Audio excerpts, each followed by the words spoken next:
And I imagine there's a lot of crossover with these animation studios too. Besides, like the very big guys, Right, yeah. like Hanna Barbera mostly worked with Hanna Oh, Barbera, yeah, love obviously, but Hanna-Barbera, right. Yeah, but because they were also with Tom and Jerry for a while. but with Terry Toons, it's especially interesting because they were the major ones who succeeded on television. But that's because they couldn't really cut the mustard with their theatrical runs.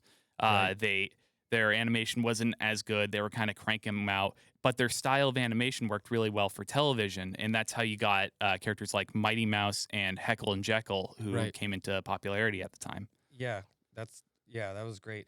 Yeah, because Hannah, the limited animation style actually became really popular in the 60s and 70s, right? Yes, Yeah.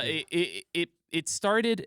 It basically continued all the way until we'll say the 90s. In the 80s, it existed in some capacity, but there's limited animation in the 40s, which were literally zooming in on still frames, or they look like slideshows basically. And then the limited animation of the 80s, where they were still doing full Right. character movement, but it would be Yeah, kind of the squash and stretch. Yep. yeah, like characters at a time. They'd still like keep most things very still. Right.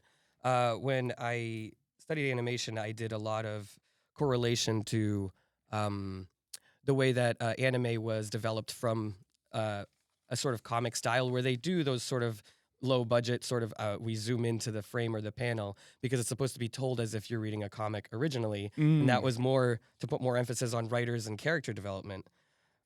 Speaking of anime, do you know what's changing the animation landscape right now? High dive. That's right, High Dive. Despite discussing the television era, I don't own cable TV. That's why for my anime needs, I go to High Dive. Hundreds of titles for a fraction of the price of their competitors. Check it out at highdive.com. Yeah, Asian animation has been taking off and has really even started taking off in the 80s. Yeah, seven